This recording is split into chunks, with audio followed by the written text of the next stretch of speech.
नमस्कार मंडळी, चौलमधल्या ह्या निसर्ग संपन्न वातावरणात तुमचं सर्वांचं स्वागत आहे.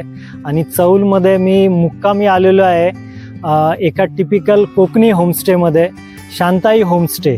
या शांताई होमस्टेची खासियत मी तुम्हाला सांगतो की शांताई होमस्टे हे पूर्णपणे नारळी सुपारीच्या बागेंमध्ये वसलेलं एक सुंदर आणि टिपिकल कोकणी होमस्टे आहे.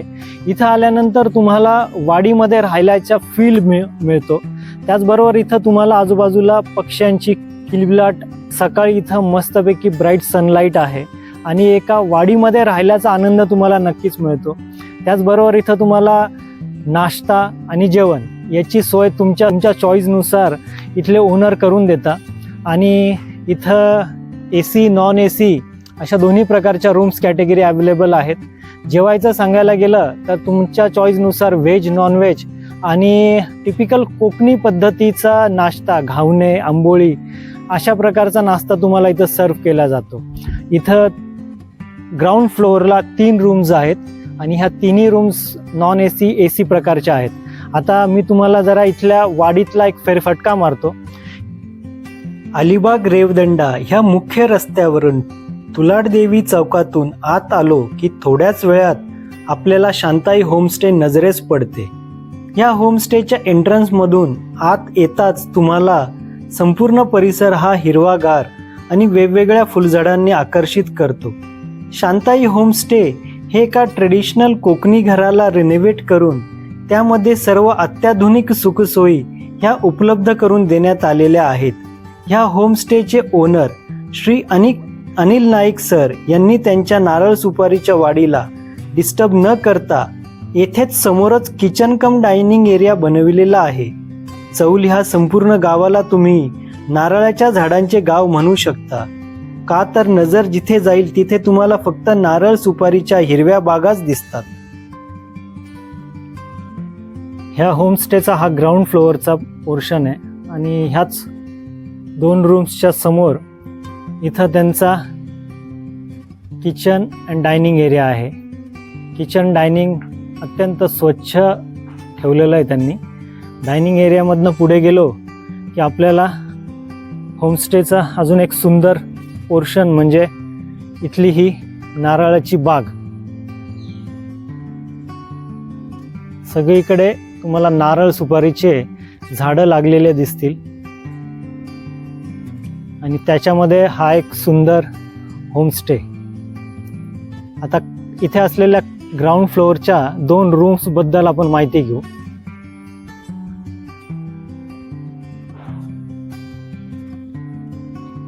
ह्या ग्राउंड फ्लोअर मधील ही पहिली रूम.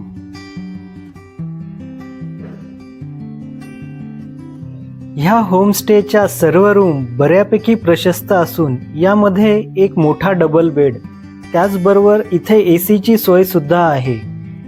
इथे खास करून ज्येष्ठ नागरिक लोकांचा विचार करून त्यांना सोयीस्कर होईल अशा पद्धतीचे वॉशरूम बनवण्यात आलेले आहे.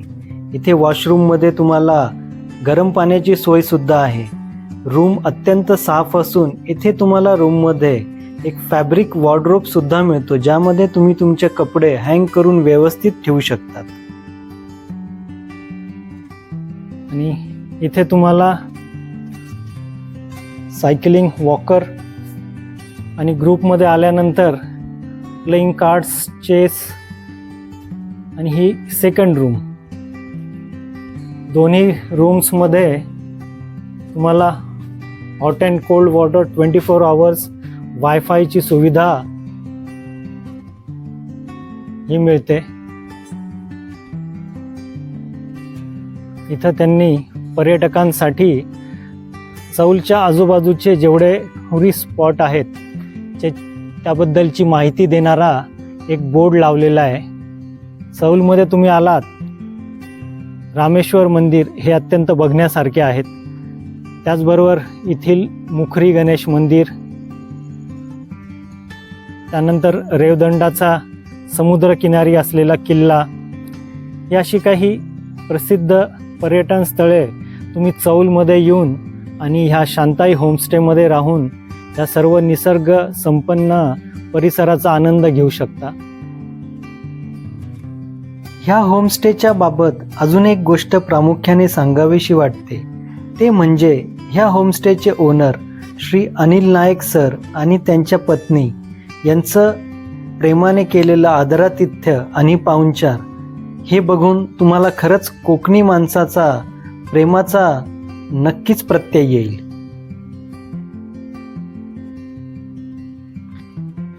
किचन आणि डायनिंग एरिया बघूया आपण आता.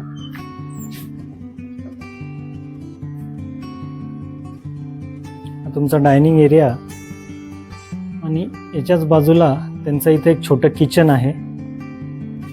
याच्यामध्ये ते तुम्हाला तुमच्या चॉईसनुसार चहा, नाश्ता आणि जेवणाची पण सोय करून देतात, व्हेज नॉनव्हेज पद्धतीने. मुंबईमधून सेवानिवृत्त झाल्यानंतर नाईक काका काकूंनी आपल्या मूळ गावी चौल इथे येऊन हा शांताई होमस्टे अत्यंत सुंदर असा प्रोजेक्ट चालू केलेला आहे. तुम्ही तुमच्या फॅमिली आणि फ्रेंड्स बरोबर चौलमधील ह्या शांताई होमस्टेमध्ये येऊन 2 ते 3 दिवसाची तुमची कोकणातील ट्रिप ही अत्यंत सुंदर पद्धतीने एन्जॉय करू शकता आणि त्याचबरोबर कोकणी अस्सल व्यंजनांचा सुद्धा आनंद घेऊ शकतात. नाईक कुटुंबियांनी रेवदंडा येथे नव्याने चालू केलेले दर्याचा राजा ह्या रेस्टॉरंटला तुम्ही भेट देऊन येथील सी फूडचा सुद्धा आनंद घेऊ शकता. त्याचबरोबर दर्याच्या राजा येथे राहण्याची सुद्धा उत्तम सोय आहे. तुम्ही चौल रेवदंडा ह्या भागात आल्यानंतर दर्याच्या राजा येथे भेट देऊन येथील जेवणाचा आनंद घेऊ शकतात. आता ह्या शांताई होमस्टेमध्ये राहण्यासाठी रूमचे काय चार्जेस आहे याबद्दल मी तुम्हाला थोडक्यात माहिती देतो. नॉन AC 2300 रुपये आणि AC 2800 रुपये असे चार्जेस आहेत. तुम्हाला देखील चौल ह्या गावामधील निसर्गरम्य वातावरणामध्ये असलेल्या शांताई होमस्टेमध्ये राहून नक्कीच आनंद येईल. त्यासाठी तुम्ही सुद्धा शांताई होमस्टेला एकदा नक्की भेट द्या.